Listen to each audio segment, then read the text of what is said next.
la magistrature, donc dans l'administration centrale. Beaucoup d'arrestations pour des délits d'opinion. Je crois qu'en termes de bilan, c'est tout ce qu'ils ont fait. Mais ils sont en train quand même de redresser la justice et de travailler. Non, ils sont en train de d'épurer la politique de la justice, c'est-à-dire de sanctionner tous ceux qui ont empêché la réussite de l'insurrection qui a été déclenchée en 2021. Donc véritablement à ce niveau, je ne vois pas quelque chose.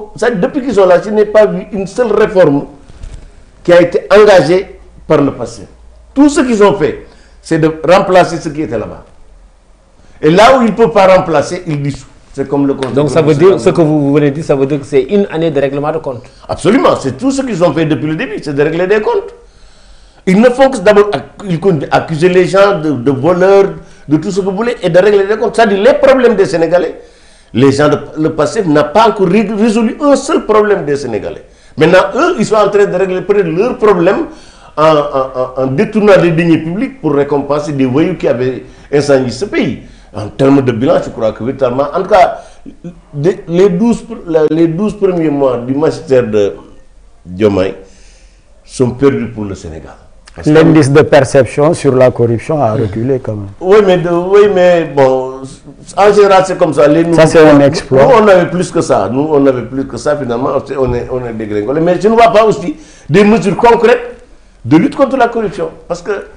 Mais si, ils y sont, ils ont annoncé mais ils y sont quand même. Non, je n'ai rien vu, moi, personnellement. Vous savez que en matière de lutte pour la bonne gouvernance du Sénégal, l'héritage de Macky Sall est immense. Malheureusement, lui-même, il n'a pas mis l'accent sur ça. D'abord, c'est Macky Sall qui a créé l'OFNAC. C'est Macky Sall qui a élargi les adjectifs de la déclaration de patrimoine. C'est Macky Sall qui a réformé la Cour des comptes en lui donnant plus de moyens en termes humains et tout. Et donc, le dispositif de bonne gouvernance... Le CENTIF a été créé par Abdoulaye Wade. Absolument. Donc, le dispositif de bonne gouvernance est là. Malheureusement, peut-être Macky Sall ne l'a pas suffisamment utilisé. Mais je crois véritablement les conditions pour que le Sénégal, pour que la gouvernance, que les ressources publiques... Mais il a étouffé certaines d'entre elles, comme par exemple l'OFNAC. On se souvient de la démission de Nafingom Keïta. Oui, bon, en fait, Nafingom Keïta, son mandat était terminé. Elle voulait que ça soit renouvelé, mais qu'il y avait refusé, parce qu'il y avait des contradictions entre eux. Bon, maintenant, c'est là où peut-être Macky Sall a créé le dispositif de bonne gouvernance, mais malheureusement, il ne s'est pas servi de ce dispositif-là parce que Macky avait pris un engagement, la gouvernance vertueuse. Et il avait les outils pour une gouvernance vertueuse. Malheureusement, ces outils n'ont pas donné les résultats escomptés. Maintenant, eux, ils ont hérité de ce dispositif-là.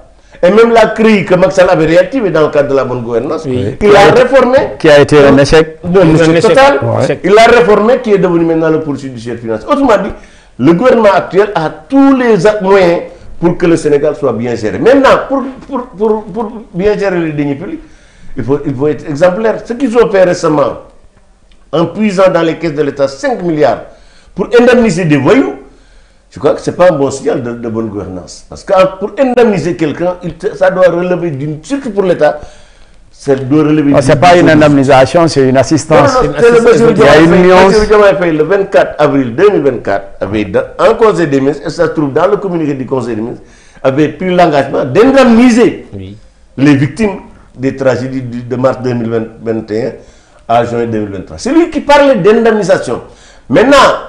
Maintenant, vous, quand les éléments de langage qui sont en train d'élaborer, ils parlent d'assistance. Mais c'est Bassirou Diomaye Faye lui-même qui a parlé pour la première fois d'indemnisation. Maintenant, pour que l'État puisse indemniser quelqu'un, il faut d'abord que l'État soit fautif. Il faut que l'État connaisse la victime. Et ça, c'est la justice qui doit le déterminer. Mais pour indemniser, au sens juridique du terme de l'État, c'est l'agence judiciaire de l'État qui doit le faire et non le ministère de la Femme. Autrement dit, moi je considère que Bassirou Diomaye Faye, Ousmane Sonko, Cheikh Diba et le ministère de la Femme, Maïmouna Dièye, ont détourné des deniers publics pour récompenser les voyous qui ont brûlé le pays. S'il y a des gens qu'on doit réformer, c'est Auchan. Auchan paie 15 milliards. Total, pas autant. Les autres stations qui ont été saccagées, le CETI qui a été brûlé, le Koudou, l'université, des véhicules particuliers, des magasins, Mais tout ça, le pays a perdu énormément, de plusieurs milliards du fait de cette insurrection de Pastef. Ce sont ces gens-là qu'il fallait indemniser. Mais les voyous qui ont cassé, qui ont brûlé, on les a arrêtés. C'est maintenant à partir de leur certificat de libération qu'ils sont indemnisés. Ça, c'est une première dans l'histoire. Et moi, ce qui me heurte le plus, c'est que les professeurs d'université qui, pour un oui, un non, publient des pétitions, se sont tous couchés. Personne n'ose dénoncer ça. Alors que cette forfaiture, aucun président ne l'a fait depuis 1960. Encore une fois, véritablement, en matière de bonne gouvernance, je crois que le passé n'est plus crédible pour en parler. Vous êtes d'avis qu'il y aurait un malaise entre le ministre des Finances et le PM lorsqu'il fait une déclaration? En tout cas, je pense que lui, le ministre, moi je l'ai écouté hier, manifestement il n'est pas à l'aise, quoi. Il n'est pas à l'aise, je l'ai entendu dire, oui, lui, en termes de valeur, il ne souhaite pas que le président soit plus valeureux que lui, mais bon, écoute, nous... Ça, quand même, c'est des propos un peu... Oui, c'est son problème, nous. Ce qui nous intéresse chez lui, c'est pas ça. C'est qu'il conduise le pays, le ministre de l'économie, enfin, le ministre du budget, des finances et du budget, qu'il essaie de trouver des solutions par rapport à notre endettement et à notre déficit. Maintenant, s'il a des états d'âme, c'est son problème. Mais en l'écoutant hier, manifestement, moi j'ai l'impression qu'il y a quelque chose qui ne va pas. Non, ça ne m'étonne pas, hein, parce que... Et là, est-ce qu'on ne risque pas d'avoir une démission du ministre des Finances ou bien une... En tout cas, d'abord, même avec la publication de ce rapport-là, il devait démissionner. Parce que lui, quand même, il était au cœur du ministère de l'économie, des Finances et du budget. Oui. Il était le directeur de la programmation budgétaire. Et le budget, c'est quoi? C'est des taxes, des impôts et des dettes. Oui.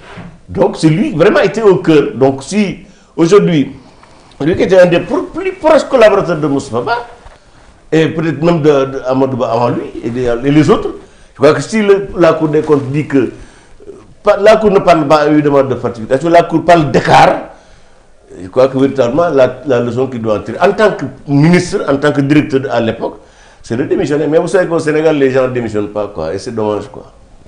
Très bien. Hadia, il a parlé tout de suite comment dirais-je, la loi qui avait emprisonné Karim. C'était quoi encore? La CREI. La CREI. Oui.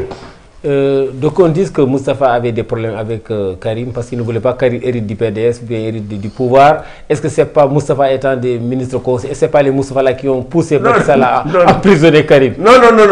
C'est-à-dire que Macky Sall avait promis au Sénégal la gouvernance vertueuse. Sobre et vertueuse. Oui. Bon, moi, je préfère vertueuse. Parce qu'une gouvernance sobre, c'est un peu compliqué. Par contre, pour mener cette gouvernance vertueuse, Macky Sall avait réactivé la CREI, avait créé l'OFNAC, avait élargi les instituts de la déclaration de patrimoine et avait réformé la Cour des comptes. Donc, c'est dans ce cadre-là qu'on parlait de réduction des comptes. Et c'est 25 personnes qui devaient être poursuivies. Oui. Finalement, c'est seul Karim et quelques lampistes là qui ont été sanctionnés. Moi, personnellement, à ce niveau, j'avais de sérieux problèmes avec Macky Sall. Et d'ailleurs... Mais vous ne l'avez pas dit ouvertement, il fallait le dire. Non, ça on ne peut pas le dire. On l'a dit dans une réunion. Lorsqu'il voulait que nous explique, oui, il souhaite que Ousmane Ngom rejoigne la paire, je lui dis, ah, monsieur le président, en tout cas, moi, s'il rentre, je sors. Parce que même moi, c'est moi-même qui avais présidé la commission de levée de l'immunité parlementaire de Ousmane Ngom. Oui. Mais puisque il n'est pas encore jugé, je ne peux pas, moi, cohabiter avec lui dans un même parti politique. Donc, c'était dans une perspective de bonne gouvernance, mais malheureusement, la manière dont cette affaire a été gérée donne l'impression à l'opinion que ça a été dans une perspective de règlement de compte contre... Quel a été le blocage de cette dynamique? Bon, écoutez, il y a des choses qu'on ne peut pas dire, mais okay, je comprends. Je crois qu'il y a des choses qu'on ne peut pas dire, mais bon, d'abord, bon, Singhili était aussi devait être poursuivi pour ce qui concerne le